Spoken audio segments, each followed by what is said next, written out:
I can't hear you.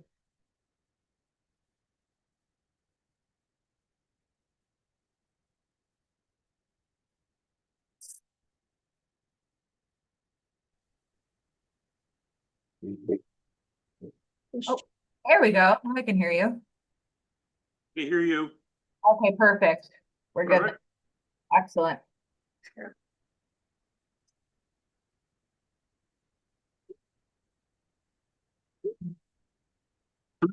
There we meeting. go. Okay.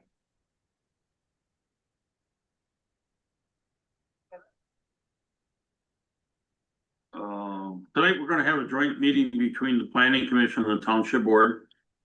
To get us set up, we're gonna have to do a roll call by the township board. Then we'll do a roll call for the planning commission, and then. Oh, well, let me back up. We're gonna do a call to order. Kate, I'm gonna do call to order, then Kate will call to order, then we'll do roll call.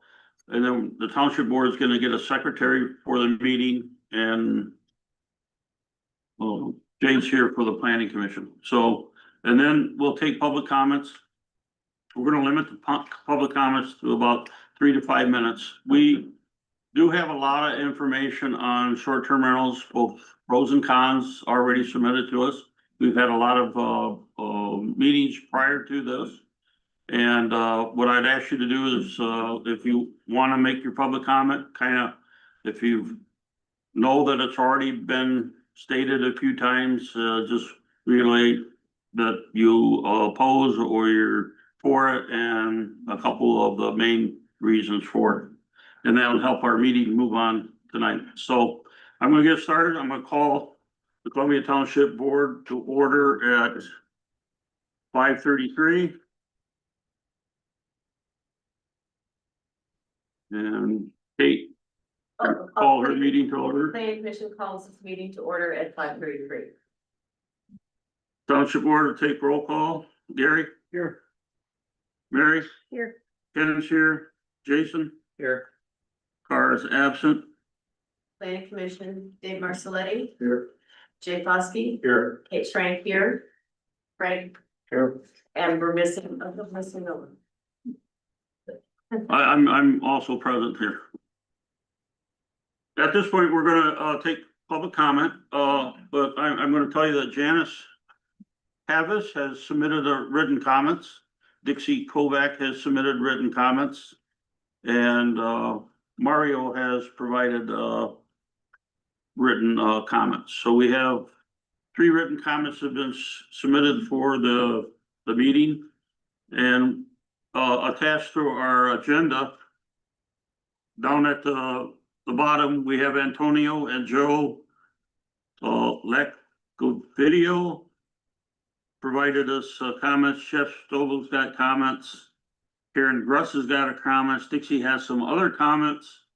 Some comments I made at the PC meeting on 11/8 are in here.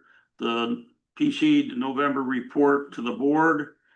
And a petition that we received to ban short-term rentals. So we have all that information and we're open for public comment. Go ahead. State your name. I'm Jim McQueen, from 268 51st Street. You said you had all these comments and everything. Do you have copies of those to look at, or is that just you guys, you can't share this? I didn't see any back there. Well, I saw one, just one. there's one. This is the only one I could find, and I was kind of hoping to have a chance to read them to kind of get some views on it. Do you? Get horses. Well, you get, sure, yes, Dixie, you got an extra public comment from Mario. No, I can make one. Is this the? I can give them my stuff. Okay, we'll share them. I can give them. We'll get you the ones that we received today. Okay, appreciate it. Does he have everything down here? Does anybody else need them? Do you mind if I step out and do that while you guys get started? I can do it. I'll do it. Thank you. Let me print out a whole agenda.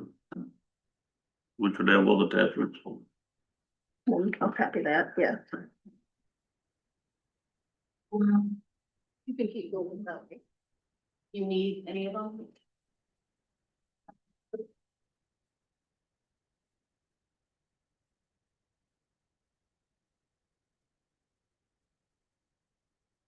I just printed out the whole agenda package, which will have all the comments on the bottom of it. I made 3 copies, and if additional copies are needed, we can do it. Other comments? Karen? My comments tonight are mostly just to reiterate the written comments that are in the packet. But in a nutshell, are we a zoned community or not? It is true that the lakes in this township were historically scattered with resorts prior to proper zoning. But commercial and residential districts were consciously separated. And in 2022, the Michigan Supreme Court rulings clarified that short-term rentals are indeed commercial activities. I do not view short-term rental owners as evil villains, but they are in violation of zoning, so I supported the moratorium. And I further recommend that the Planning Commission and Board change the name of R2 from residential resort to residential riparian or something else. Designate short-term rentals as permitted use in the commercial district and explicitly prohibit short-term rentals from R2. Establish a fair sunset period for the short-term rentals in the residential districts that existed at the time the moratorium became effective. I think it could be misfeasance to create regulations that reward those for violating ordinances, especially when that use harms neighbors and conflicts with our master plan. The proposed flat fines and fees disproportionately favor the larger, more objectionable short-term rentals that can afford a write-off. The majority of short-term rental owners are not even your constituents. Rising property values are pricing locals out of the market and encouraging an influx of non-residents. Some master plan references, I don't know who has copies, but on page 55 under residential land use, it says single-family housing around lakes should be at a low density. On page 47, when it talks about what citizens like most, they say a quiet town, peaceful neighborhoods, small town convenience. And on the same page, what could be done better? Enforcement of blight, noise, and rentals. Page 31, when it talks about desirable commercial growth, they've got over 90% restaurant, 69.4 winery, 63.7 coffee shop, 62.9 retail shop, and close to the bottom, there is 1 person out of 124 respondents, so 0.8% said it would be desirable to have hotel resort. So I feel that the message has already been sent through the master plan and the petitions of what the citizens want. So, thank you for your time. Somebody else? Yeah, go ahead. Go ahead. Jeff Postma, I'm on Evergreen. I'm here on behalf of Satellite Property Owners Association. So as a property owners association, we have no official stance on the short-term rentals. Want to make that clear. What we have done as a group is created kind of a guideline for renters and kind of in a process of putting something out for people who do have rental properties to be aware of that. You know, we want safe boating and want safe access to the lake. That's number one, water safety and boating safety and knowing what the rules are.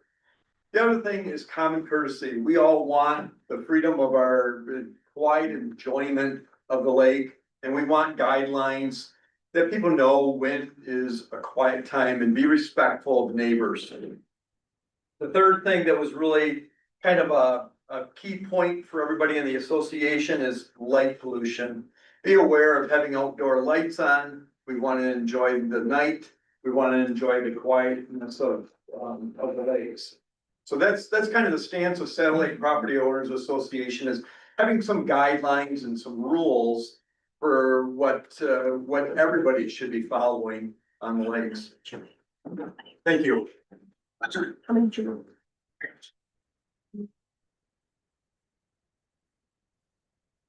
Dixie, I'll read mine.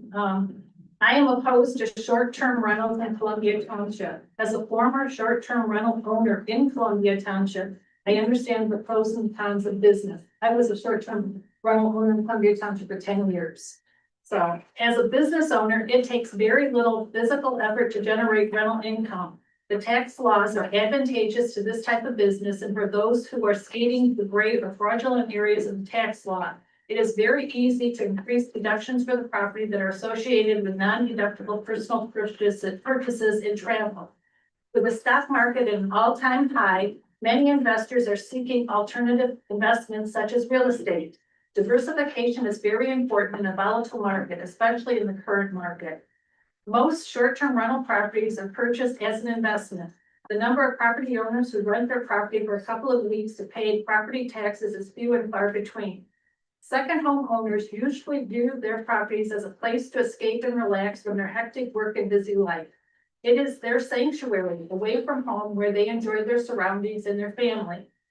Any person who is not emotionally connected to their property can overlook the negative aspects of the business. Generating profit is the prime motivation, which generally means, and there's like 3 different types of categories of people who come to these short-term rentals.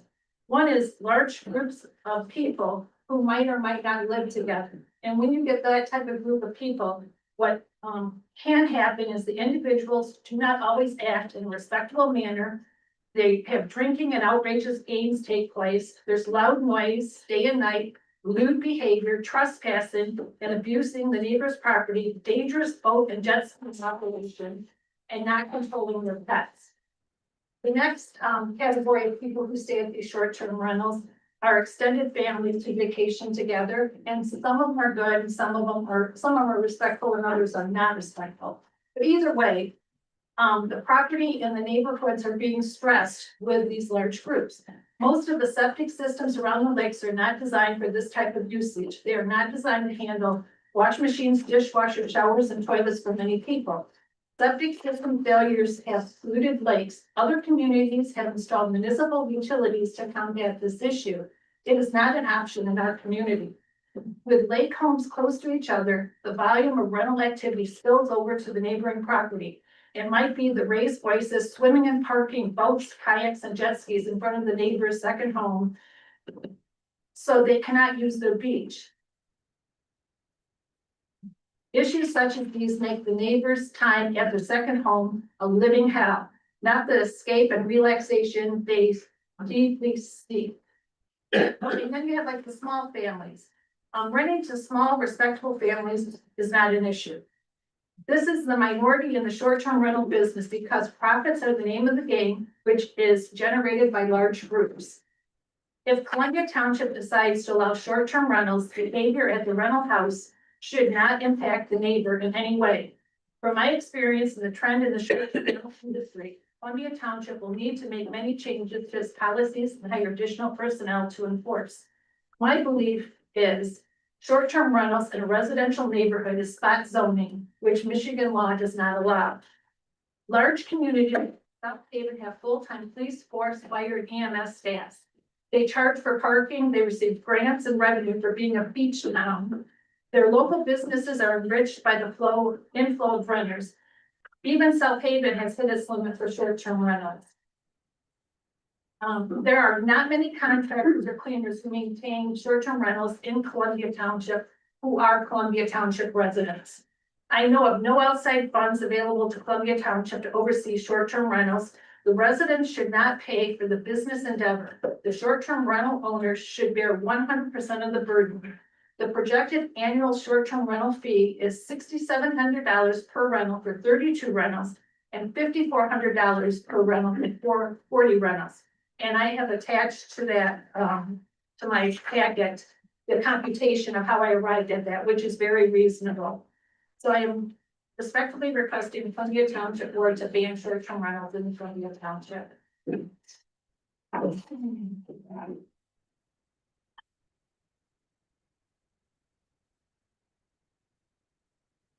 Thank you. Someone else? Go ahead. Yep, Jim McQueen here, local president. I'm definitely opposed to banning short-term rentals completely, so I'd just like to ask the question, I'll answer myself.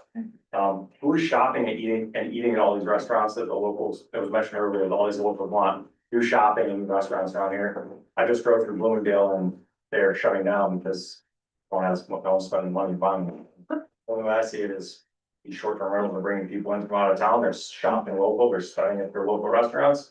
They're going to the local shops to buy food, so I'm not quite sure how we're getting people want to shopping centers in these restaurants. It's clearly not naturally occurring, so I think this is actually gonna be a benefit in that regard. Somebody talks about quiet times. Our curfew's next, what are we doing here? We're gonna start regulating what we do on our own personal property, that's the new face to me. I mean, I'll read a little bit from this, and I didn't interrupt anybody while you were talking, so. STR do provide important benefits. They support local businesses, restaurants and shops, bringing in visitors who spend money in our community. They also allow property owners to make good on their homes without altering the residential character of the neighborhood. And as a personal point, as a disabled veteran, managing an STR offers me a critical source of income that I can balance with my physical limitations. Unlike traditional employment, which is often inflexible, operating an STR allows me to support my family in a way that works for my situation. Removing this opportunity would create a real hardship for us. And I think that's something that people need to consider, is not just what you see, the black and white, but there's second and third order effects that are happening when we're starting to impose all these restrictions on STRs when you're not considering the entire scope of things. I tend to deploy 3 times to come back and start having my rights stripped away as a homeowner. It's my house, I should be able to do what I want with it. It's not hurting anybody else. I don't understand what burden the local are saying, so that was mentioned that there's some burden. I'm not, no one's taking up any costs, like my septic goes out, I pay for it, it's not like there's any kind of burden for the community.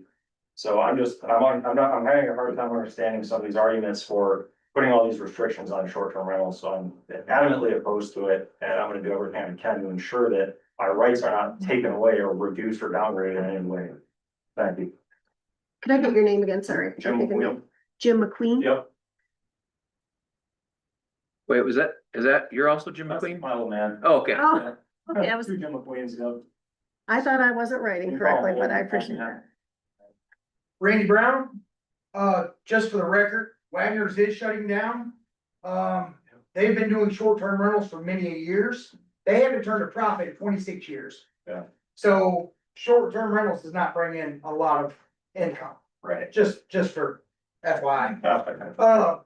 Now, and the short-term rentals here, it's gonna draw in a lot of people that's unwanted. There's gonna be a lot more waste and everything else. There's been so many issues for the Columbia Township that's not been handled. So where's the extra manpower gonna cover all these extra people? So now I'm watching people run out of their yard at 2 AM, they're living in a shed, cause it collapsed under the snow. That shouldn't be in this community. There should be residential homes, and if they want short-term rental, do it on a business location. Or residential. That's all I gotta say.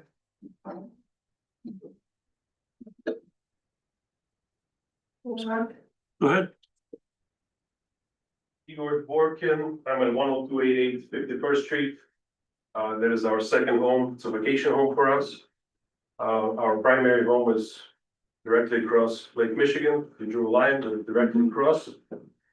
So, we rent the home as Airbnb for our purposes to help us pay down the mortgage. So we can enjoy it as well. I think it's a great option to have. We checked all the options before we bought the home. With the zoning to make sure there was no restrictions. And Sorry, I'm trying to, I had so much to say, I forgot. But, so that's the option we'd like to keep. Or one thing to mention for the board member to mention that you've been renting for 30 years and now that you're retired, you're no longer renting.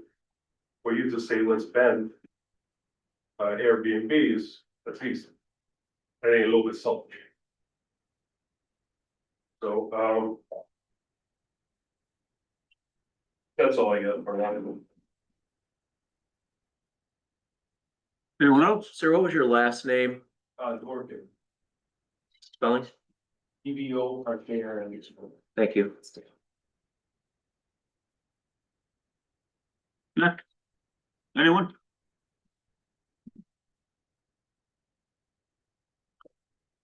Okay. We're gonna move on to discussion. Discussion at this point is gonna be between the planning commission and the township board. We're gonna try to do it in a organized way where we're gonna first hear probably from our planning commission chairperson. And she'll discuss the background of short-term rentals. We'll also be listening to our zoning administrator.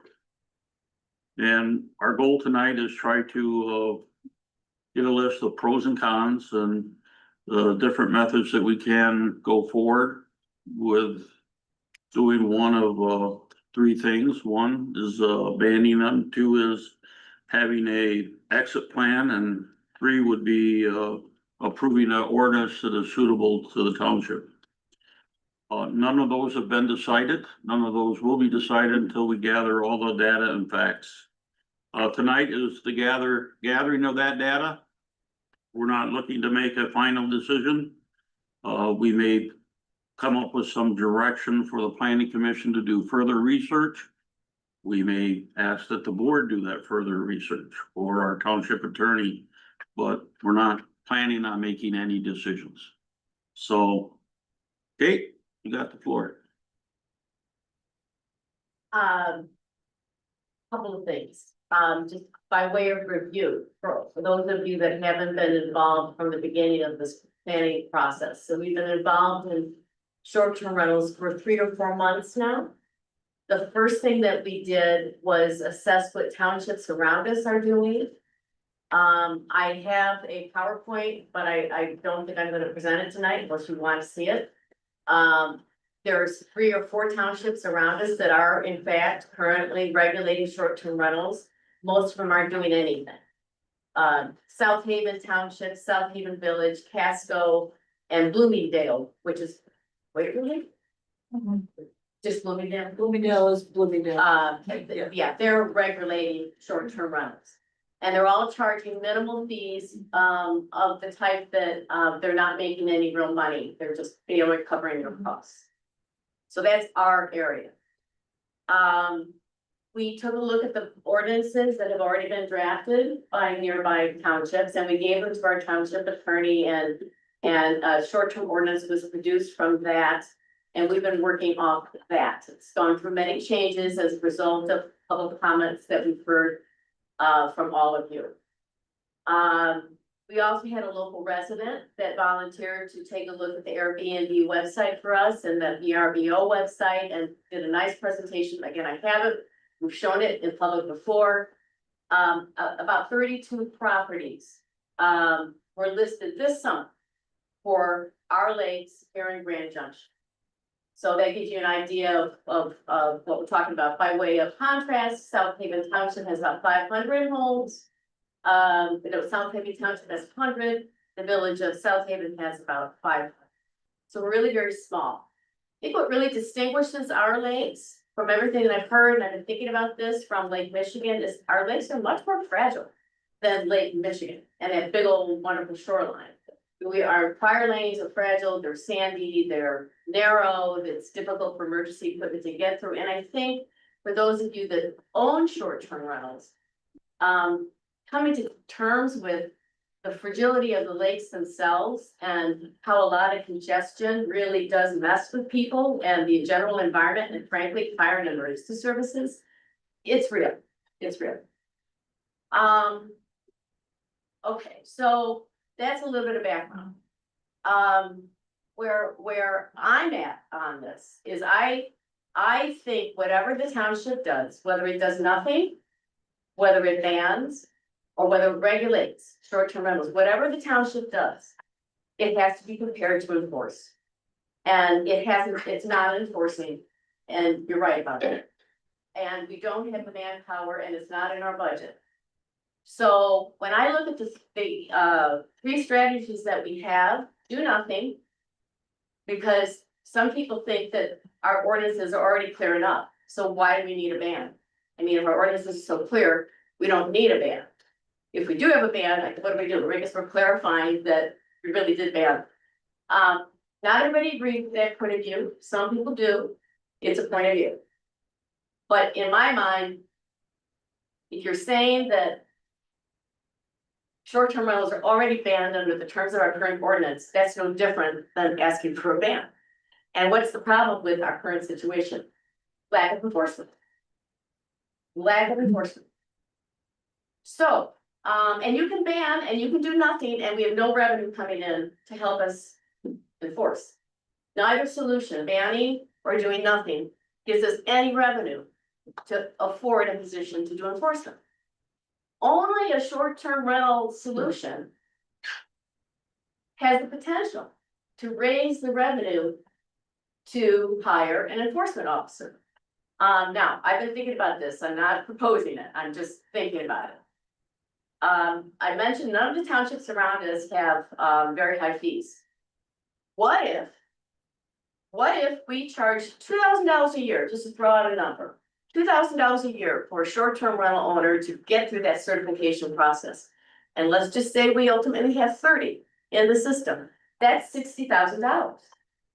Now I can hire a zoning person who can do enforcement and short-term rentals. I'm not saying that that will work out or that'll go smoothly, I'm not making that point. There, and maybe we wouldn't get 30 short-term rental owners to pay a $2,000 fee annually. I'm just saying, of the three solutions that we have, the only one that brings some revenue to the township so we can enforce, which is the core issue that we have, is figuring out a way to get some revenue out of the short-term rental situation. Regardless, I think you're gonna have legal action, whether you do nothing, whether you ban, or whether you do there's a risk of legal action in every case. So the board needs to pick the lane that's best for the township, the whole township, and revenue is a real issue for us right now. That's all I have.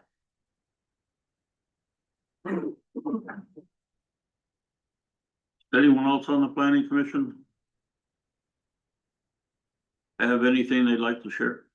Sure, I think if we go by the zoning ordinance that we have now, we go by our master plan.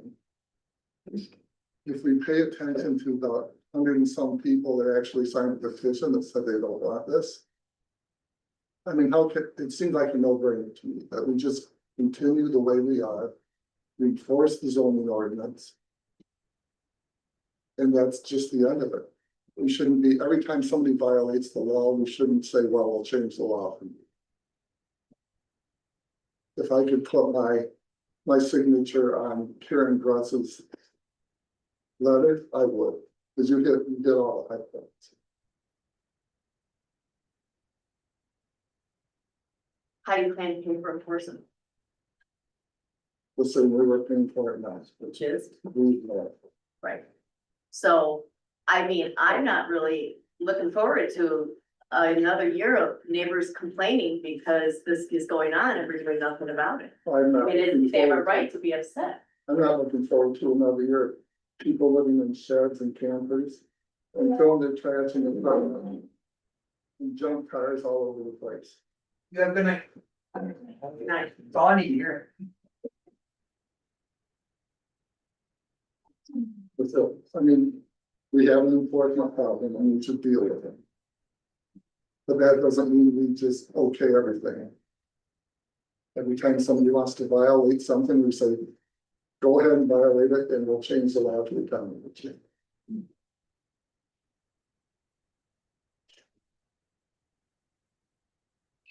Anyone else on the planning commission? All between Dixie and Karen's, they did hit it right on the head. I mean, we've always had enforcement problems. This is a big issue. And, but businesses out on 388 or where our plan says that we have business. And the lake has, other lakes around here you have access. So there's your access to the lake. Once parking runs out, then that's it. We don't have enough information now to do it works. We don't have. Is 60 grand enough? Better things. Talking roads, you're talking. Anyone else on the planning commission? Tasha, some advice? Other townships, what are you seeing? Well, I work for South Haven and Casco and they both have the short-term rental ordinance. South Haven Township is redoing their zoning ordinance. So it'll be put in the zoning ordinance as an allowed use. And they are allowed anywhere that a single family home is allowed. Casco as well. Are they limiting the number of renters or? So South Haven Township used Casco's ordinance and they limit 12 people. Are they on inland lakes or Lake Michigan? Casco they are not required to be, if you're in the agricultural district, you don't have to be registered. So most of all the dense housing is on, they're not all on the lake, but. They don't have any inland lakes, I guess that question.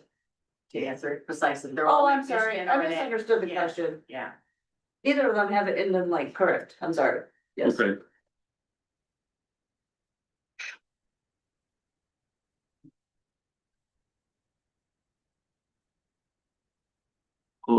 Township board members, Gary, thoughts? Did you say Gary or Larry? I said Gary. My input is not gonna be favorable for everybody here. Either gonna be favorable or you're gonna not favorable. And I have listened to the comments of the people that came to the specific meetings, 100 and some different people. All of the signatures that came in on the paperwork or the petition, thank you. It escaped me.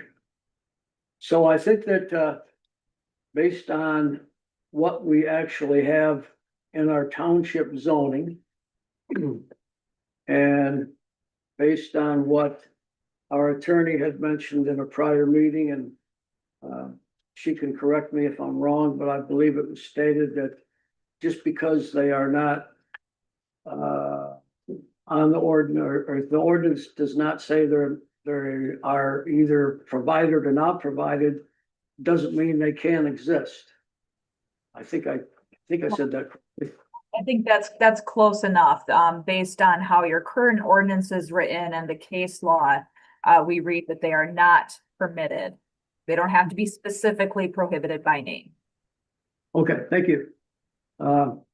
Also based on Attorney Bloom's input in he's the attorney for Michigan Lakes and Streams. States several cases in there that the Michigan courts have already established that short-term rentals are considered commercial units. Our ordinance does not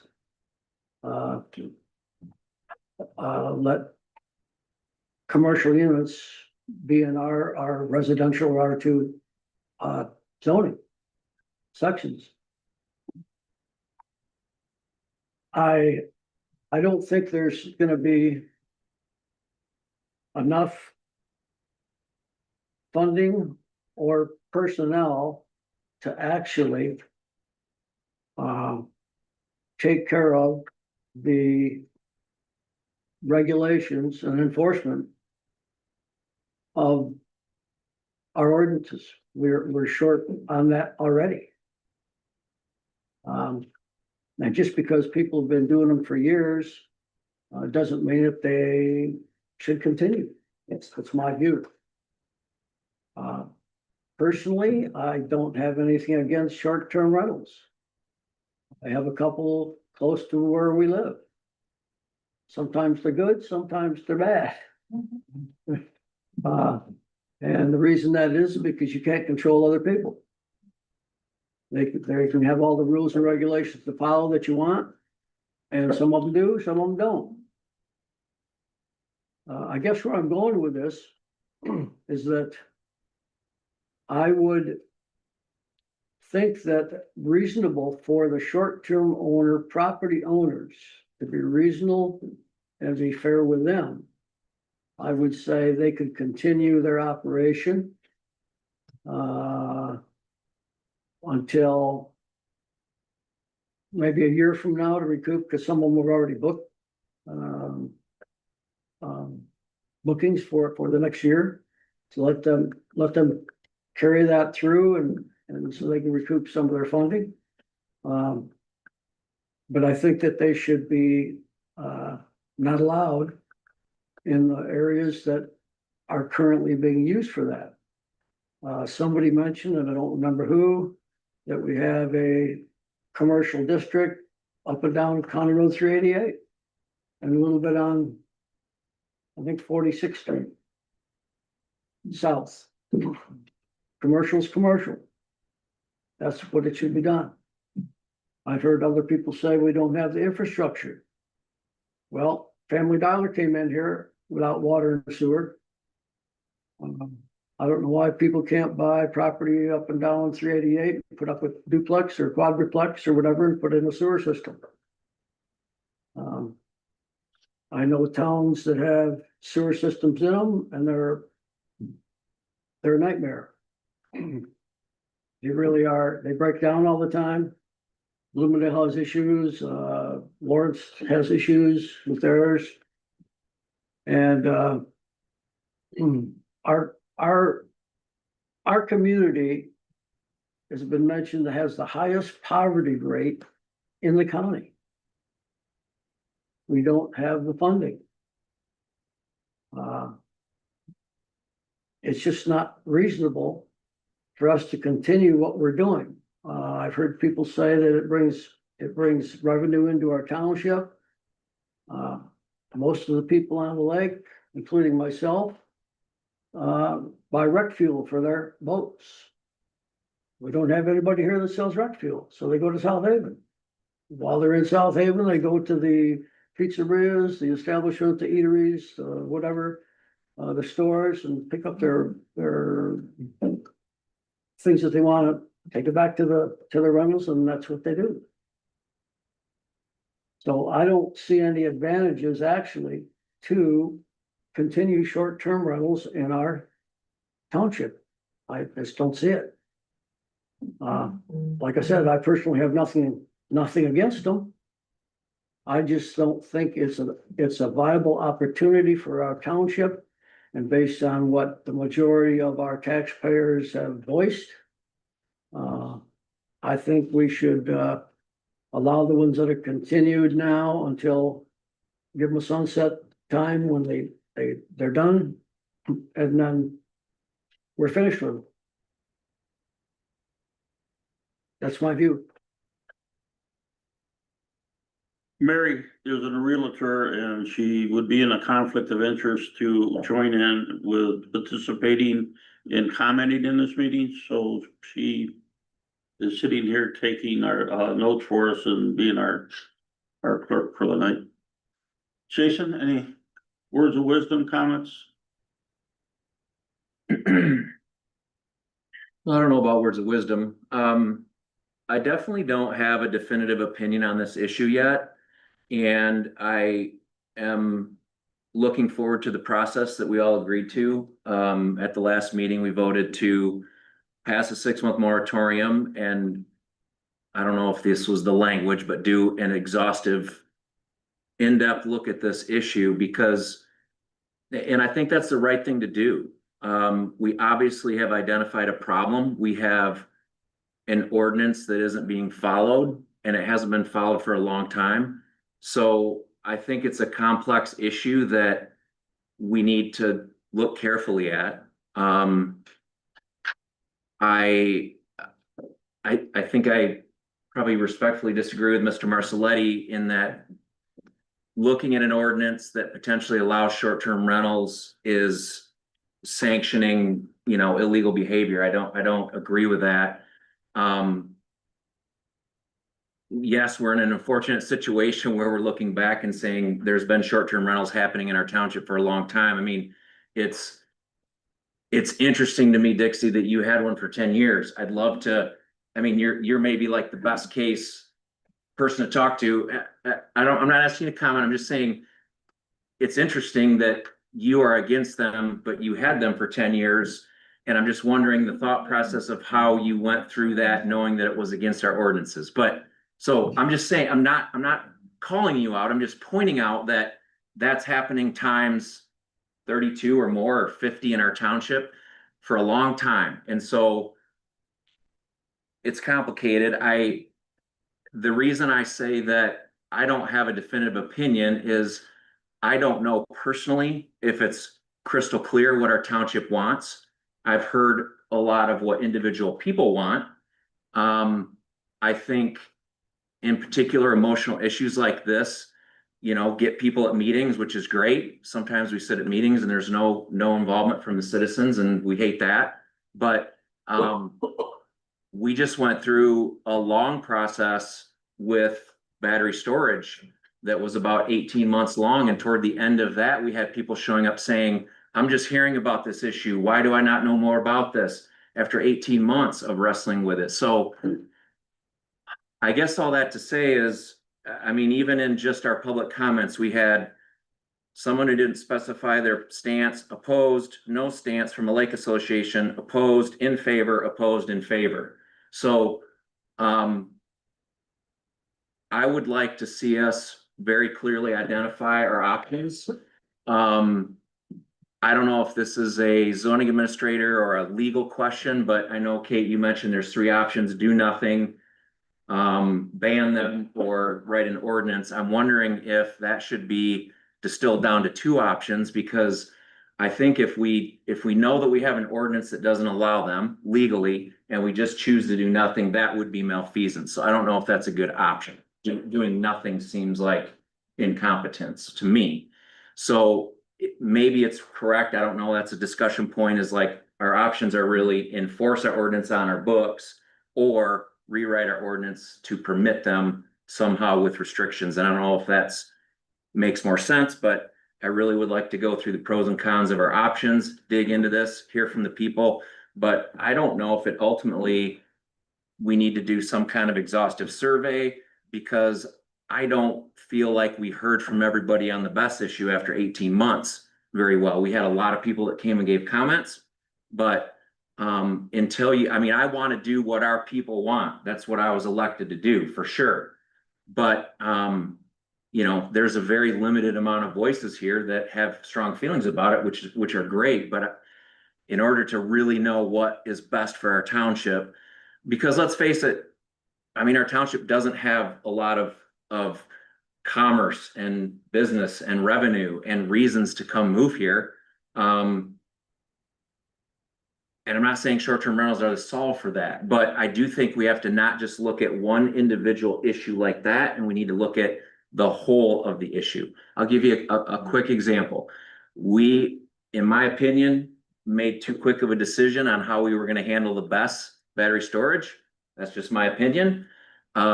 It's coming anyway.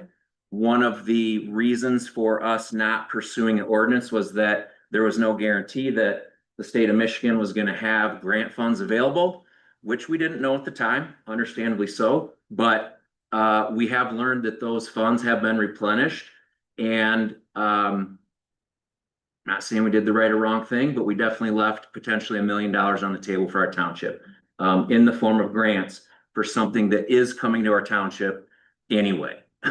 So I'm just saying, let's be cautious, let's be smart, let's be objective, and hopefully we can come to the best solution for our township as a whole.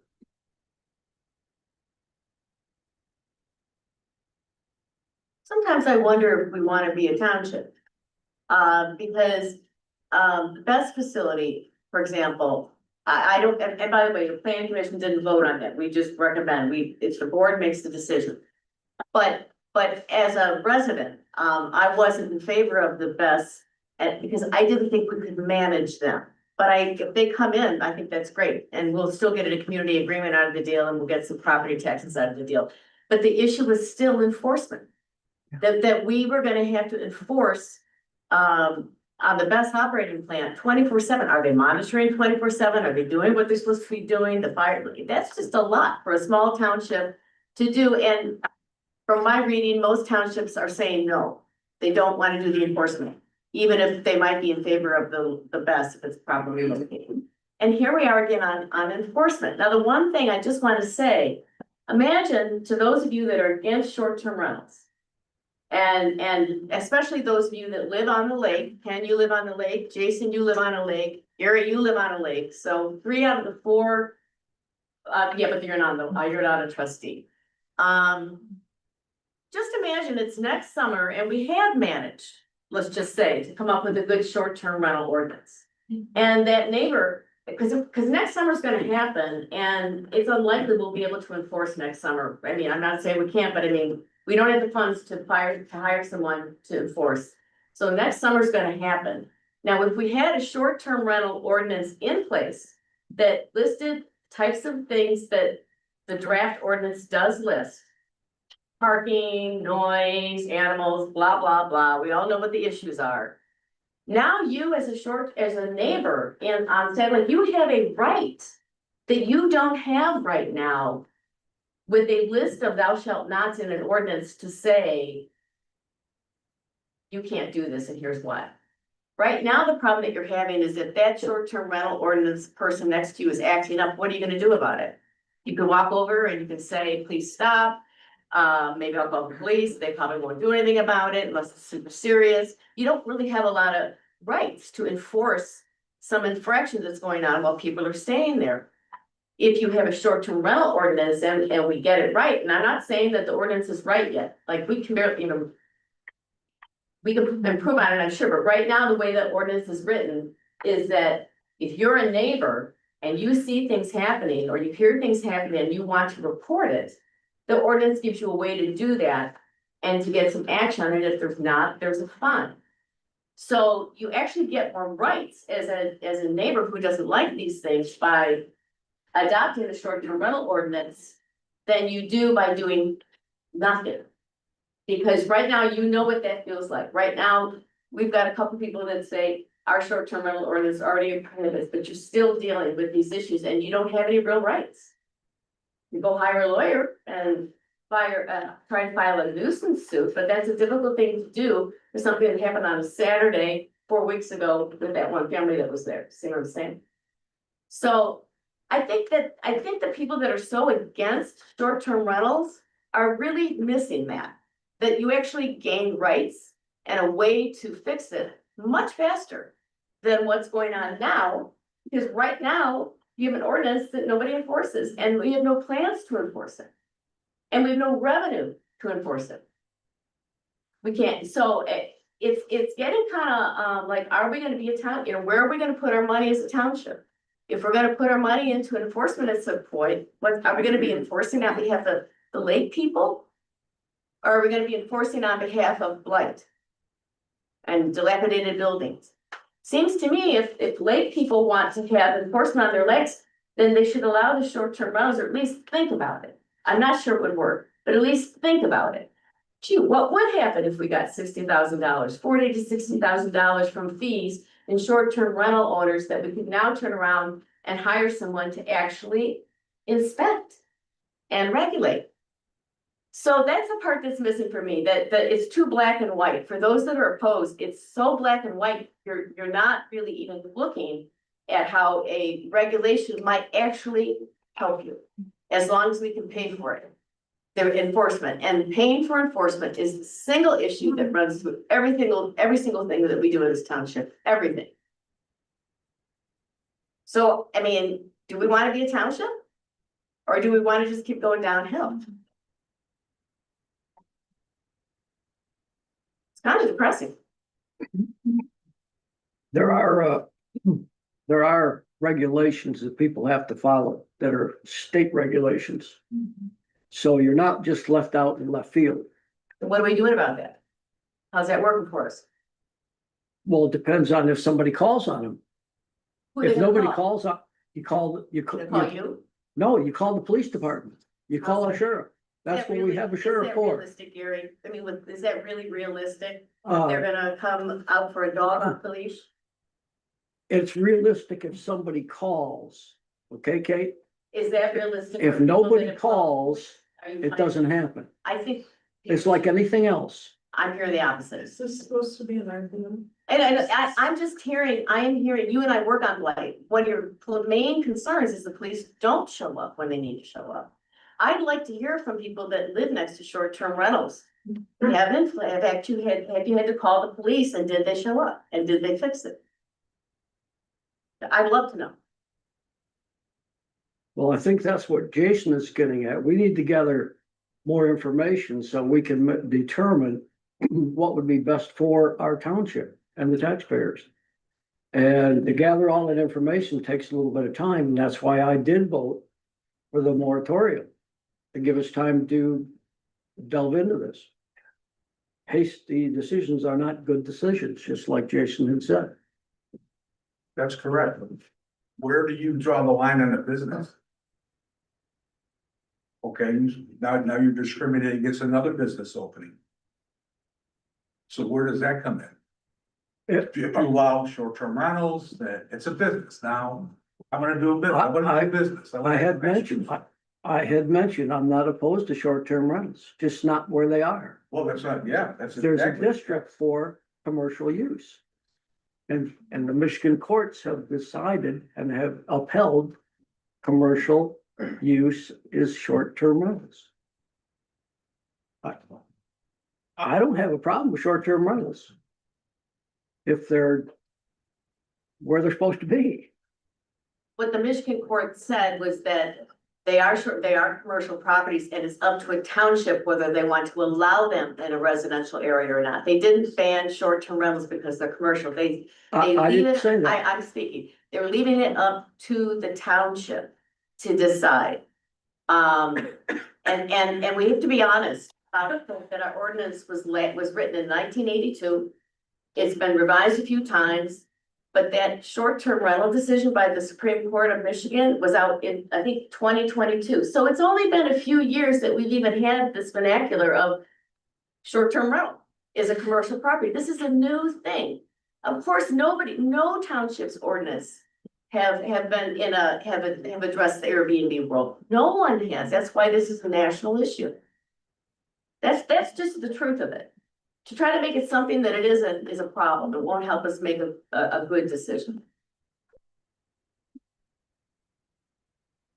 So again, I think wherever you go, whether you ban or whether you enforce a regulation, the central issue the board needs to decide for itself is how are you gonna pay for enforcement? It really, because without that, it doesn't mean anything. Because according to some of you, we already have the ordinance that we need. It's just not being enforced. So we're just chasing our tail and nobody wants to be in this place a year from now.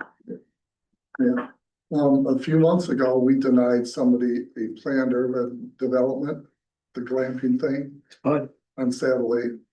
Because it was commercial, basically because it was commercial. Are we going to have to revisit that and allow that? No, we denied that, How about but how about the campground? We denied that's what we're that. talking about is the campground. That was the PUD. No, That there was denied for there several reasons. was a Commercial was, campground. There was also a campground, right? Somebody that applied, that wanted. no, we called it a glamping I think that was with them. that we worked on.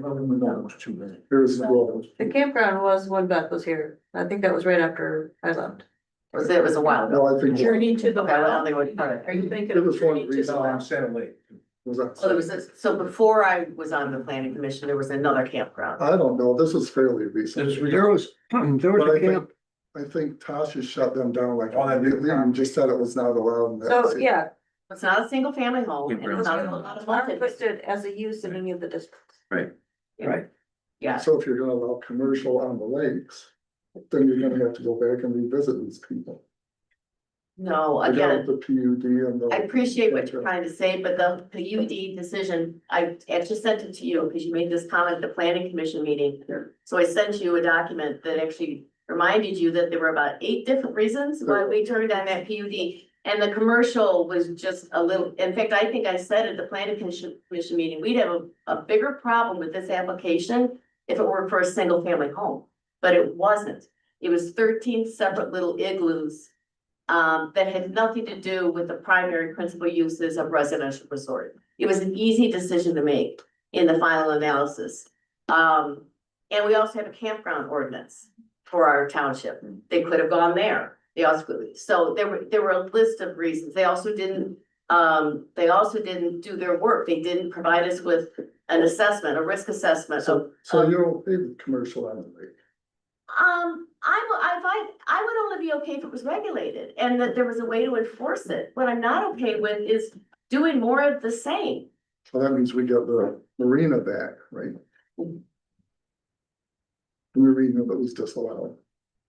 I think you're Yeah, overstating things. No. Just for clarity, you just said that there are campgrounds allowed and you said there's not. No, there's a campground ordinance. So in our special use section, there are provisions for a campground, for campgrounds. Yes. But in our uses, no district allows the campground as an allowed use or a special use. Right. So we don't allow campgrounds. Correct. We might Which I think was probably a typo from way back in the day that when we started redoing the ordinance was supposed to have been fixed. So I think That'd be a good was one to fix. part of the, along with some of the other things that are need fixed in the ordinance also. Kate, I want to say, thank you for pointing out that I live on a lake, because I meant to mention that when I made my comments earlier. And I just want everybody here to know and everybody listening to know that, that I do live on a lake and I have dealt with multiple short-term rentals on my very small lake in the 13 years that I've lived there. And one of those is a neighbor within a property adjacent to mine. So I've had dogs in my yard. I've had what seemed to be too many people in one location. So I understand the pain points. And I'm just trying to do my due diligence to detach myself from maybe how I've had emotional reactions to that and really evaluate this. So I do have a question, I think, for maybe Tasha and or Laura. And maybe this somewhat speaks to the enforcement issue, not necessarily specifically like calling a police officer for a dog off the leash or something like that, but if these were allowed as a special use permit and they had to go through the normal process of a special use, my recollection from being on the planning commission, if a special use permit is granted and that use violates any of the conditions in the special use permit, is immediately revoked, correct? It is not immediately revoked. It has to go through a process of revocation, but it can be reviewed to be revoked. Because I was wondering if we dealt with this as not just a general ordinance, it was more hypothetically, I'm not saying I want to do this, but we said, yes, we'll allow short-term rentals. They will be a special use permit, so they have to go through the process of a public hearing, presentation of plans, and any other list of criteria we choose to put in the special use permit requirements. And if that's granted, and then they operate the short-term rental and they fail to fulfill any of those commitments that they made in the permit process, then it could be revoked. Meaning your short-term rental is done, you didn't follow the rules, out. Correct. There is a process for revocation. Okay, But I don't think if you made one mistake, you would be revoked. I think if you were a perpetual violator of things. No. Laura, how does that work? So it would obviously on how the conditions are written, and I think Tasha's point is a good one. If you have a dog who gets loose once, are you going to revoke a special land use permit? for the entire operation. That's something that, you know, we would, I suppose, try to address in the conditions. The answer to your question is yes, it would be subject to revocation following a public hearing and notice, as Tasha said. How that discretion is exercised would be up to. That was just something I was wondering about as I thought through this. We could even be one of the standards in the special use provisions of some sort, you know, like. If you have, you know, 3 or more violations or calls, then it'll come to the planning commission to review the revocation or something, I don't, you know. Sure. So they already know upfront, even though it's in the conditions that. If any of these are violated 3 times, then this is what's gonna happen. Then the planning commission will review for revocation, maybe not revoke it, but go through that process. Okay. No, I don't, just a thought. And again, hypothetically, if we allowed that in that way, how would we have to, like, we would have to decide which zones we allow that use in? Correct. And would that be any sort of exclusionary zoning? No. Okay.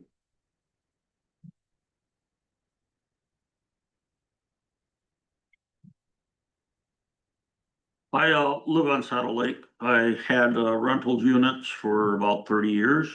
I really never had but one problem over the 30 years. When I started looking at the Michigan Supreme Court case and what it said about short-term rentals, I realized that what I had been doing for 30 years was wrong. And then when I looked at our master plan and saw that what they're trying to do with using single family dwellings and 2-family dwellings is that they're trying to keep the land use around the lakes and the subdivisions where you're not gonna overtax the lake and the residential districts of the township. A lot of our subdivisions are very small. They're less than the 12,000 square feet where you can use just one lot to build on. And it makes sense that if you are that tight along, you probably have a lot of septic systems that you're putting around the lake already. They're probably small in size, not based on a whole bunch of people. And it would become a problem if we did increase the population around our lakes by short-term rentals or with more use. And it probably isn't in the best interest of our lakes and probably not in the best interest of our residents. Our township residents is dwindling down. Our population is in a downward trend, not necessarily an upward trend. And it's based on our properties, our dwellings and our residential are being sold to people that no longer reside in our township. And that's a bad thing for the township. That doesn't improve growth in our township, which doesn't improve, our actual community that we're looking for, which is a small rural farming community where we don't have a lot of, commercial properties that we allow use in. So knowing that, I basically have stopped renting. If I do rent, it'll be year round. It'll be more than 30 days. It would be to small family sizes, not large. And I think that we have to think about where we're gonna be in 5-10 years with, if we have all this those septic systems on the lakes, are we gonna start polluting our lake where we have a lake that we are not gonna have for the future of our children? Are we going to try to make something where the township has to go out and get a water tower and a septic facility to do all this? We don't have money to do that. We don't generate enough revenue now to maintain a fire department. Our emergency services aren't really adequate for additional property owners that are coming here visiting that probably don't know much about bonfires and where to start and where to have them. There might be more accidents, more medical use that we have to use our department for. We just don't have the infrastructure to take care of this. So I agree with Karen. I also agree with Gary and Dixie, and I also think that we have to be reasonable if we're going to exit this, and that it has to be a reasonable plan and it has to be well thought out. And I don't think we're at that point, but I think we have to tone it down. And I think we have to tone it down to the point where we get back to what our master plan, which it was generated and made residential areas around the lake. It also was done by surveys and studies. They've already been done by our residents that are actually residents of how they wanted this community to be. So if you're looking for a survey, it's there. It was done by a professional one, the previous revision of the master plan. And they went out and actually interviewed our residents during that period of time to find out where they wanted Columbia Township to be. And they specifically made single family dwellings. And I'm thinking, well, you know, that really doesn't, I had a single family dwelling when my cottage is a single family dwelling. It's designed for a single family. And well, when I started going and looking at our zoning ordinance and I started looking in other locations for definitions, they talk about transient, non-transient. Transient is if you're less than 31 days. Now you go to the IRS code and you look at the IRS code, they talk about transient people are less than 31 days. And, you know, the light bulb comes on that, well, if you're less than 31 days, you're not really a resident of the township and it's considered a business, not a single family dwelling. It's been there all along. It's just kind of hidden. So I'm not only leaving, I agree with Gary, Dixie, and that Mario went out and did a petition. He got 100 signatures. He got it in a very short period of time, which is amazing. And that kind of tells you how the public thinks. And a good share of them are people like property owners that don't live here. They're the transient people. There's a good share. So that's where I'm headed. But again, I'm still looking for all the positives and negatives that we can come up, because I want to make sure that we do this right. We do a reasonable, whatever it is, it's gotta be reasonable what we do. But I still think we have to stay with our core values for this township and for this residents. And if we need to do another survey, I would say that that'd probably be the first thing that should be on our agenda to get the feel of what our residents want this community to do with us. I don't think we should pass something without that. Now, I'll try to talk. I'm sorry about that, people.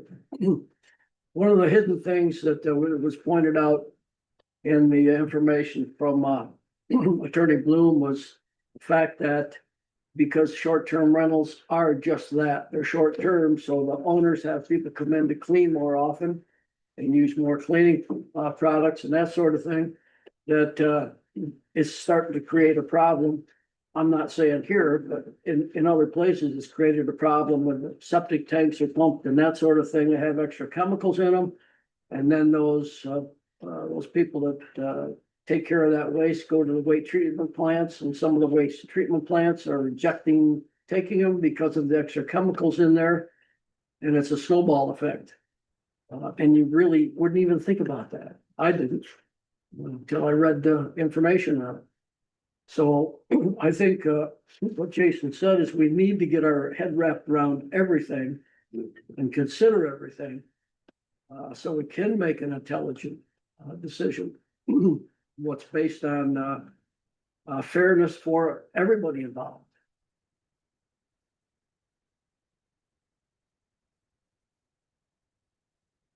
The only clarification, I think we're having a decent conversation here and broadly identifying the pros and the cons. On the septic issue, septic is an issue in Michigan. We've talked about it a lot already. Those of us that have septic issues, or septic systems have nothing to trigger us doing an inspection on our own. So the advantage to me, if you were to do a short-term rental ordinance for the Airbnb and VRBO folks, is that they have to do a septic inspection. In fact, they have a much higher standard of operation than you do. And, or your neighbor that isn't, so that is to me a plus. The other thing I want to mention, and we talked about at the planning commission, there is a bill pending at the Michigan House right now, and it was pending last year and it didn't pass, and I did a little research to figure out, was it likely to pass? It doesn't seem like it's moving quickly, but these things can take a while. One thing I will say that I read in the bill is that, they are, if it were to pass at some point, that the state is looking to allow townships to tax short-term rentals line item to cover the kinds of costs that we're talking about. So it's not happening, it's pending, I don't think it's moving very quickly, I think it's the second year that it's been introduced. But it may be something that will be a tool for townships in the near future. And certainly if we were in favor of something like this, we could contact our representative and encourage her to move something like that forward. Where there would be, again, a chance to actually bring in revenue. Because of what the folks that are talking about banning haven't yet answered is, okay, so we're effectively banned now anyway, so you say, how's that working for us? What do we do about it next summer? Because I'm not interested in passing a problem along just to say we tried to solve it, but we really don't. I don't think people would appreciate that. So if you're gonna talk about ban, please talk about enforcement in the same breath, because that's the full thought process. Well, if we're gonna talk about enforcement, we ought to talk about stability of the residential districts. I mean, stability is one of the most important things that we're supposed to do. The Michigan Zoning Enabling Act says that our district shall be made up of common character. Common character, they said we're gonna be residential. Common character is residential. When you go down, it talks about that we have to ensure that we stabilize property values. How can we stabilize those property values? It's required by our zoning laws that when we develop our zoning ordinance, that we take into consideration that stuff. And, we need to take all those considerations if we're gonna make these changes. Surely if you go in and someone buys a dilapidated place on the lake and they turn around and restore it, they're gonna increase the property value, not only theirs, but their neighbors. And if they come in and build a huge house, it's gonna increase all their neighbors. Is that a bad thing or a good thing?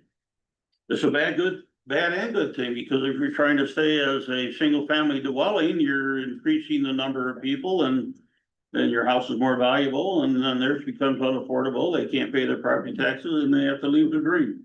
So are you willing to talk about enforcement or not? That's what I asked.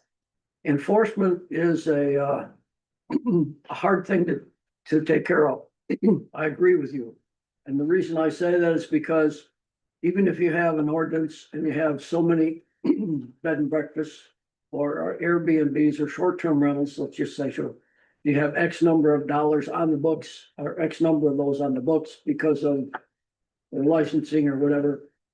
There's nothing to say that a person next to them or somebody else not even close to them has a short-term rental. They don't advertise at all, it's by word of mouth. And if everybody plays nice and there's no consequences from any of the other people around, how are you gonna know they exist? You're not. Well, I think your neighbors largely, Yeah, I said, Yeah. if everybody plays nice, but apparently nobody's you're gonna not. complain. Apparently you're not, because we're hearing about it.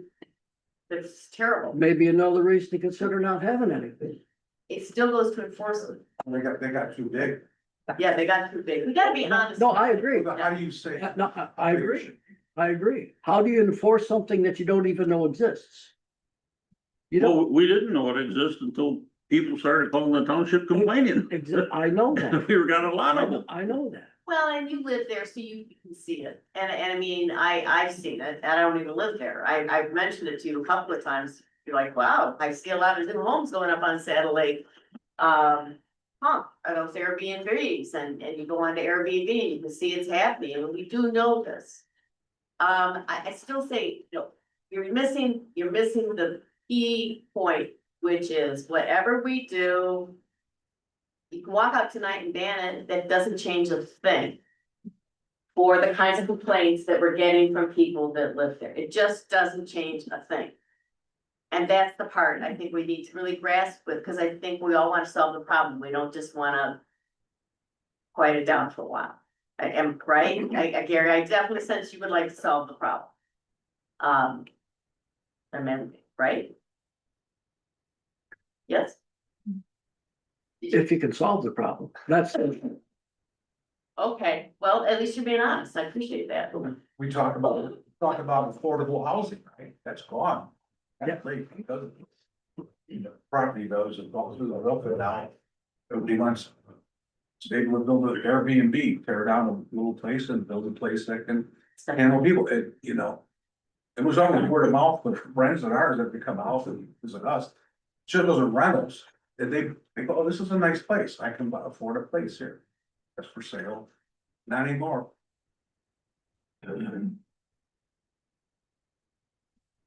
What is our, We're trying to stay up here right now, Karen. Keep your thoughts. are we trying, do you guys have a regular meeting? We do. Are we trying to restrict this preliminary meeting so that they can still do their I regular think we meeting at should. 7? I think in respect to the planning commission, we should do that. I just wanna know, like, There will be a planning commission after this meeting. 7 o'clock is probably not a hard number. And our meeting will be short tonight, but I purposely Yeah, didn't schedule like. we've got a short agenda. This is very important. Number of years. So we need to, anything that we can do that can help us get through this, we need to talk about. What do you think it would help to go visit the other townships that are enforcing short-term rentals and just hear from them?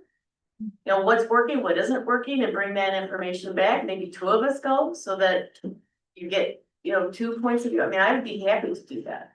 I think we learn a lot. What's working, what isn't working. What are the mistakes you've made? You wish you'd banned, you know what, just curious, because we do have some experience right here. I already mentioned, it's a Casco, Bloomingdale, South Haven Township, and Village of South Haven. Well, those are cautious areas. Do you have any insight? Well, I don't administer any of the short-term rental, so No, we go visit them peer to peer. I really don't know. You'd have to visit the city council for city of South Haven, obviously, Or the planning.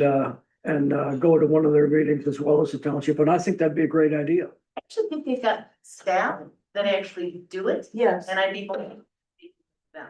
And and if I needed to speak to a board member, I certainly would, but I don't think I need to. Oh, I would like to attend those meetings. Okay, great, I would like that too, so we could, I mean, if you guys want us to, Gary and I could work together and go see them together, that would be great.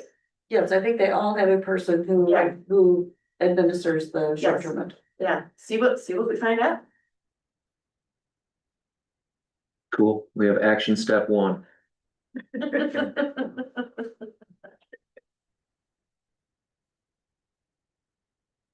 What if, I mean, I think, Kate, you mentioned at the beginning, trying to isolate pros and cons of each option.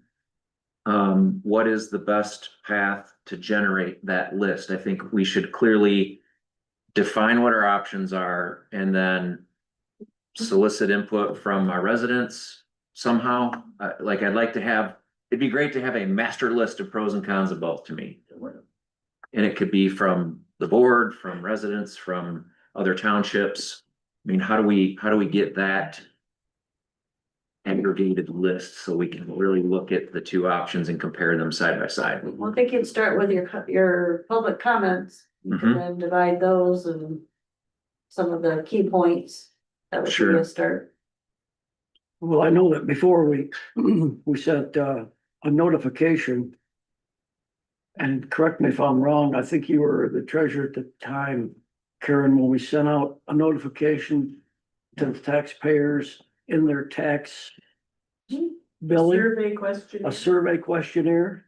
And out of 2,500 or whatever it was, we got 150. I don't remember. I can- Yeah, really, online, I I mean- keep saying, I feel like a broken record, but online is where you need to be. That's what all the townships around us are doing that are currently looking, including the county. The county and several townships around us are looking at master plans, parks and recreation plans, that type of thing, and they're all doing a nice job using social media, other things too, but, I'm with you. The mail, I have not received a single survey. That I guess I did. I had to turn the bill around. I didn't know it was there. I would take that back. I did receive it. There have been times I haven't received it at all. The recent one about taxes, I did receive. If the way to do it is online now, and that's. what Any everybody- survey that you do needs to be of our residents only, Right. not non-residents. That's the ones that generate the master plan. Correct. That's what makes Right. social When you media. go out and send out the survey, you don't know who's on the other end or how many times they're answering it. Okay, So you really need to go door to door and get your survey taken care of. A list of 100 residents, go door to door with a survey question that's made up that's gonna get you to where you need to get to the answer that you're looking for. Not the answer that you're looking for, but the answer that you're seeking to find out what the public wants or wants to direct you to do. the MSU extension has some students that do that. Western Michigan did Arlington Township, if I remember. That's right. The master plan? No, No, they went out and did all their surveys for it. I hadn't heard that. Well, I heard that from Danielle. Okay. Danielle told me that. And we may want to look at doing that before we go too far.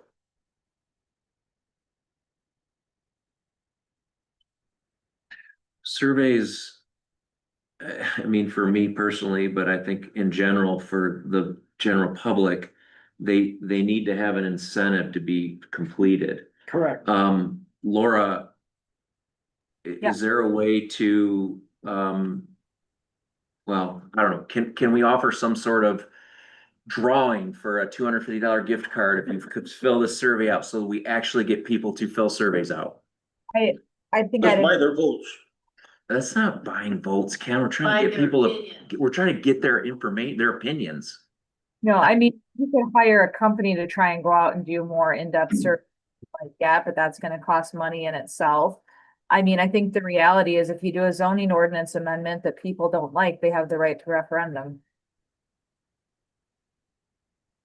Right.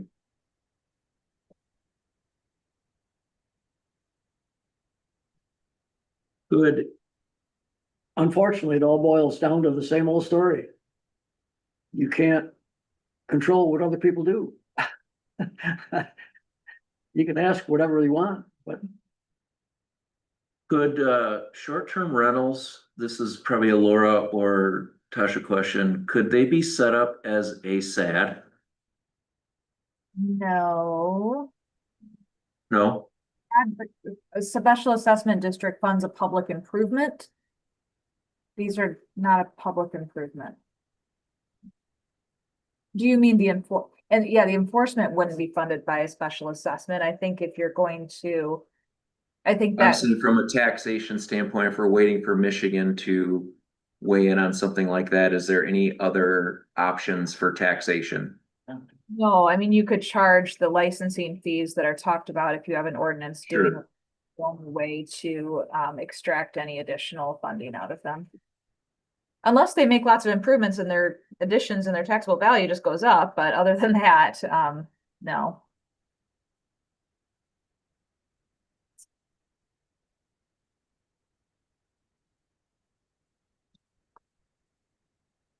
Okay, so, I guess we're back to, square one again, unless Kate and I are gonna visit some of these townships and cities and see how they're doing with their rentals and what the pros and cons are and what they have established.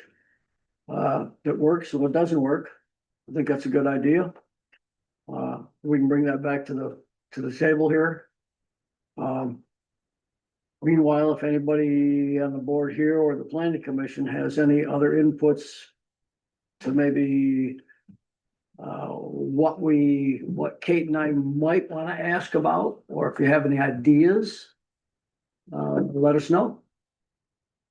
I'm gonna wanna hear about their problem stuff. I'm gonna wanna hear about what's really a problem for you, what's really difficult for you, what's working really well. What early mistakes did you make? Right. That kind of thing, Right. not sugarcoat. Learn from other people's mistakes. That's what we need to do. How much money do you make? I know the South Well, we Haven don't- Police Department takes care of their issues. I'm not sure who takes care of Casco Township or South Haven. Was on the board and now he's on the planning commission. I think he does the inspections. And he might be the call person to call instead of the police. Do you have his information? Do you have? Okay, we can get it from you. You can email it or something. Mm. Same thing for South Haven Township?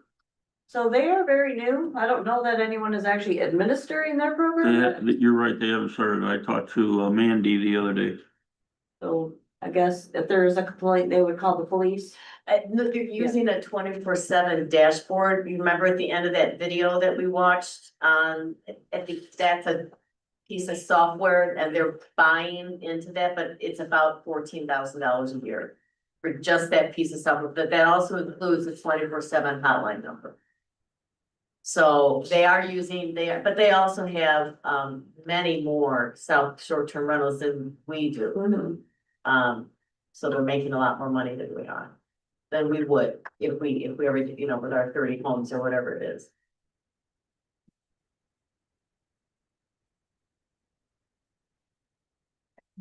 Any other input, And anybody? the other thing was the pros and cons list. To visit other townships, the pros and Working cons on it. list. Right. Yep. Right. Who's doing the pros and cons list? Well, whatever, sure. I haven't That was- seen one that was started. Was that in the packet or? I don't. Well, know. Kate, I started one and Kate started one. Yeah, I I did don't know which one you got. But that could be built upon. Yeah, I have when I started, but I. But I actually think we probably ought to have a couple residents, help on that pros and cons, and somebody from, short-term rental help us with that too. Somebody that's, has it, someone like Jeff Kroll sit down and help us with the cons. Yeah, and like Jason. I mean, said- there is a lot of issues, and I think that the draft zoning ordinance did pick them up, like the noise, animal control, the blocking of fire lanes, parking. Overcrowding of, Lake Shore and Yeah, a lot of, stress on emergency services. a lot of it's covered in the ordinance stuff, Yes, but I think, yeah. one of the board members there had a comment. Oh, I was gonna say that the pros and cons list should start with the three options that we have now, Right, right? right. And then pros and cons for each of those options. Good idea. Yeah. And within the pros and cons, the ones there's a few nuances. So under the topic of outright ban, there's a possibility of a sunset. Right? Oh, sure, yeah. And then under the topic of short-term rental cap. Ordinance, there's a possibility of a cap. It hasn't been mentioned tonight, but it has been consistently brought up at every meeting I've been attending. That if we were going to do this, if we're gonna regulate short-term rentals, there's gotta be a cap. And my only point on that is if we get to that decision. What the webinar taught us is that that's probably too much to try to do the first year if we're gonna do it. But we could prepare for a cap And no, we're going towards a cap in the first ordinance, which is why it's limited to one, right now it's limited to one short-term rental owner in the township, and I think there are some short-term rental owners that own multiple properties. I know, So that's not set in goal, but that's how it's certainly, that kind of stuff isn't all gonna come out. I know I was told that in South Haven City, where they have all the short-term rentals, they were issued so many licenses, if you wanna call them that, or permits. And they were X number of dollars, I don't know what the fee was, but people that people that didn't have a short-term rental were buying the licenses so they just bought them up. It's always a game. And then nobody else they couldn't have them. It's crazy. And then they redid the districts and then they capped it. It's a hot mess over It's a there. hot mess. And they just reduced their fees. But that would be a good, what they learned. Yes, that would be very So, interesting. yeah. Yeah. We'll part of the short. We just decided, so. Okay, is there anything else? I mean, I don't wanna, we could kick this down the road, but their meeting should start, and I think we probably, unless anybody else has. What any- about the next meeting? Like when are we going to convene again with the information that you guys get with the pros and cons? Like what's the next step in terms of? Well, what about before the next planning commission meeting? I would say February, just to let us get through the holidays. Cause we're gonna Okay, get, so so after- I mean, our meeting is the second Wednesday of every month. That's a little ambitious. Because people that wanna visit are also Sure, taking, okay. yeah, so I would say February. I would think we could put something together quite well. That makes sense. It's a busy time of year now for a lot of people. Yeah. We'll possibly do a joint meeting again at 5:30. 5:30? Sure. Okay, maybe before our February meeting. What do I don't think we're gonna need a long one like we did today, so probably a half hour, Hour maybe. 6 o'clock then. Which date is that? Be the second. It'll be the Wednesday in February. second Wednesday in February. 11. Thank you. That's 11th? Mm-hmm. Yep.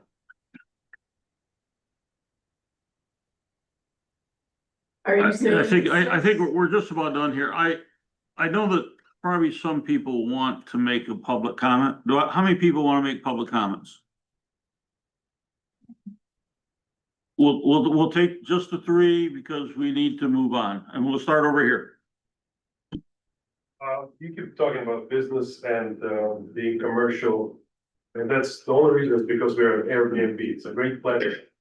But what if I went off of Airbnb? Because I'm blessed with a lot of friends and family that I can fill every weekend of the year with my house. IRS says if you rent for less than 7 days, it's a business.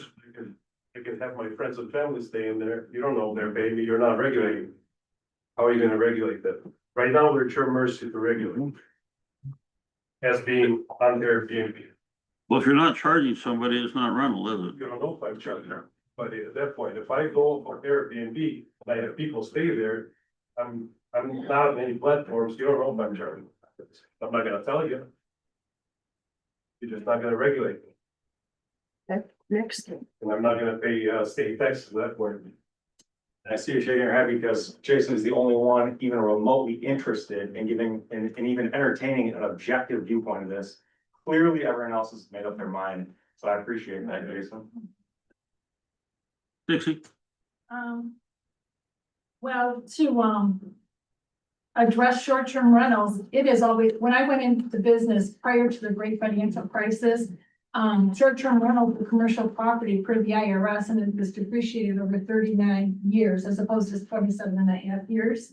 And also, I filed a Michigan use tax return, so every gross dollar that I brought in, I said 6% of it, 6 cents to the state of Michigan. So even at that point in time, before the great financial crisis, it was deemed to be commercial businesses. It's helpful. And then to address, Jason, when I started out, there were small families that would come to my vacation rental. Then the great financial crisis happened, we had inflation, technology improved where your Airbnb, VRBO, so on and so forth. They started clamping down on the, short-term rental owners. Then, they increased their fees. On top of that, you would have higher taxes because of inflation, increased utility costs, so on and so forth. So a lot of the fees went up for the, owner. Then you would have two families that would come together to share the cost for the vacation rental. Then before they would go into Walmart and buy their groceries, then they started bringing their coolers full of food in order to save money. Then we had more inflation, higher taxes, larger groups would start coming. You had more issues, and that's when I got out of the business. Yeah, to be clear, I wasn't speaking why you got out of the business. I was curious why you went into the business even though our ordinances didn't allow it. That's what I was asking, but. Anyways, Karen, do we have one? Darren, last one. I don't think the ordinances screamed at people that it was unlawful. So I think there was innocence or ignorance of people that were doing it. But the other comment is whether it's a ban or regulated, it would seem that there's going to have to be some zoning language because there is no ability to enforce. And also you do have a budget meeting coming up in January, and I know there's other priorities too, but certainly I'm assuming enforcement piece, whether it's blight or short-term rentals or whatever, to assist in having people staff to actually do the enforcement. We have a lot of voluntary things which absolutely help. But as we get into this more, I think it's true, people are generally not satisfied with the enforcement that we have so far, which is part of the reason the thought of complicating it so much more is like, let's get a grip on what we have. And that doesn't mean we would never revisit short-term rentals again, but that was my thought, get a grip on what we have. And starting with the budget to see what there is or is not to support enforcement. I have one last comment that's kind of on a lighthearted note that maybe just adds a little bit of humor in obviously a serious issue. But when I was researching this, and this is for you AI people that love AI, and maybe this will change your mind a little bit. But I was curious, and I said, how many townships in Michigan have ordinances permitting short-term rentals? I was just curious, statewide. And of course, it went through determining the exact number is tough because it's complex endeavor, yada, yada, yada. But when then I scrolled down, it said examples of townships with ordinances. And I thought, oh, that's funny.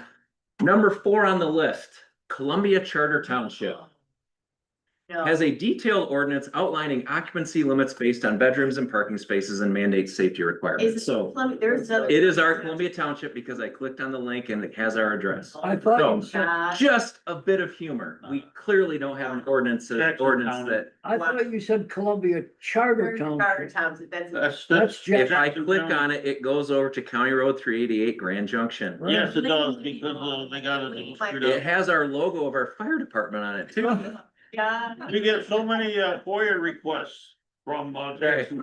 Well, can we print that over? I just thought that was humorous because we have anything but clarity on our short-term rental ordinances, but Google apparently thinks that we do. That's all. That's AI for you. Okay, adjournment, planning commission. Okay, You're adjourned at, Chair?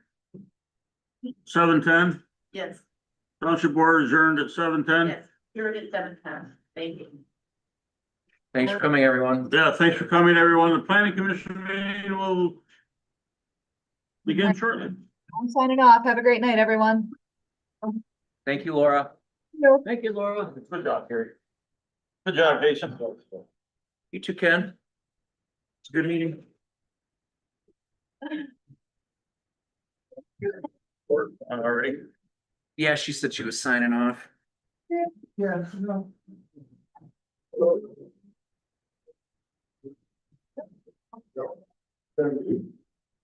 Lots to say, but I didn't really want to say it before. Hey, Mary, where's Mary? Tasha, you need to say something. Why would you not want to say? Because I don't want to defend myself as a code enforcement officer. That's not you, is it? I'm supposed to enforce the zoning ordinance. All these campers and people that ain't there.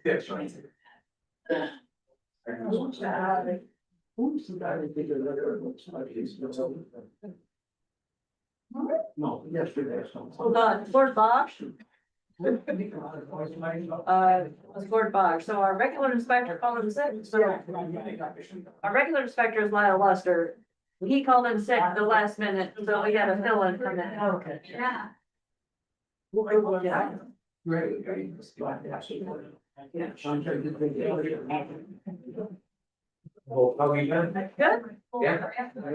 Busy? Yes, well, it's slowing down a little bit. Our permit numbers are slowing down. I don't get 30 a day anymore. Now, maybe it's 23.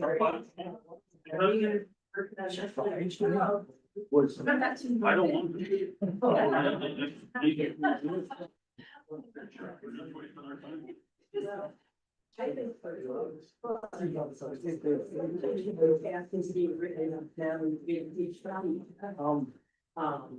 Any questions in there?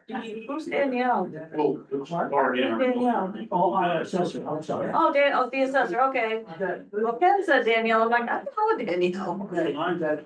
Or- Peter. Well, you know, Yeah, I just wanted to. I had some daily talking points here. Let you know about, get a chance for you to see her.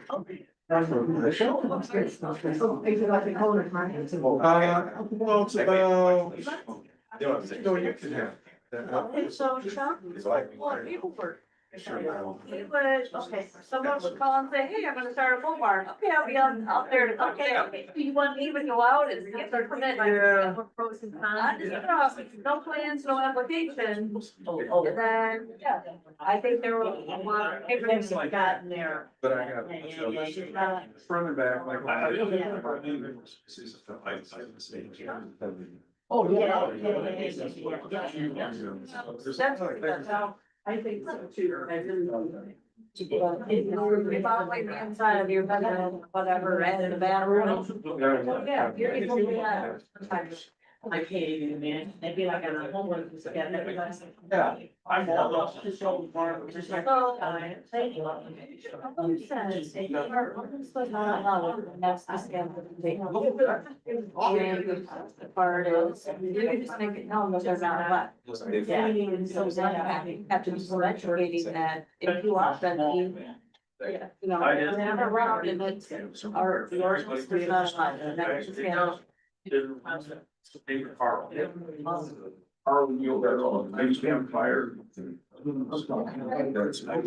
But we can regulate jobs running in your yard. We don't have a regulation for some of the other things that are the real problems.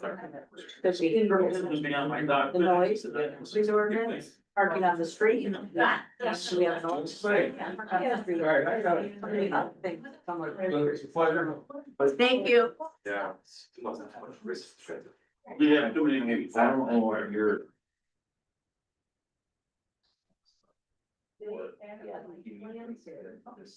Where's my mouse just go?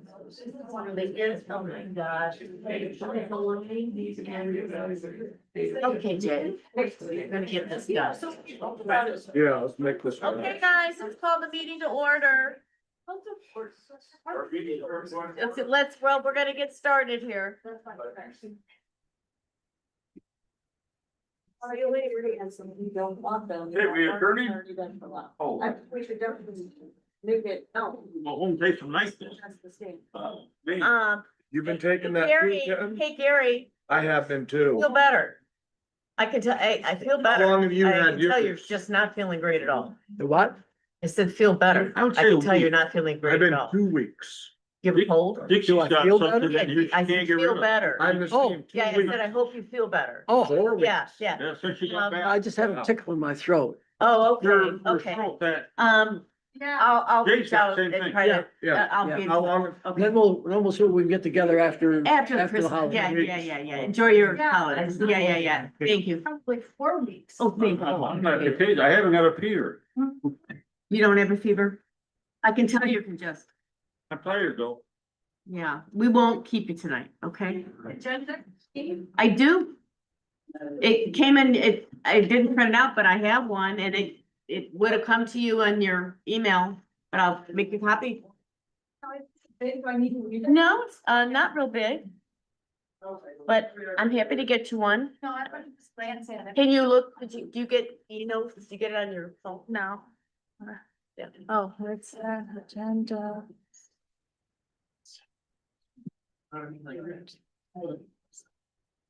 Okay. Okay.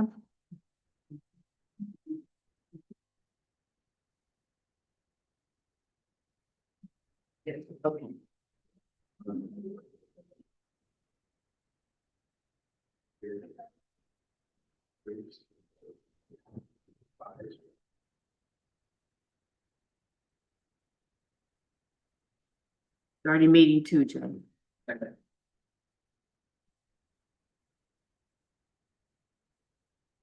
What do you say? I'm gonna start meeting to the voice recording, okay? Okay. 7:17. Pledge of allegiance. Pledge allegiance to the flag of the United States of America and to the republic for which it stands, one nation, under God, indivisible, with liberty and justice for all.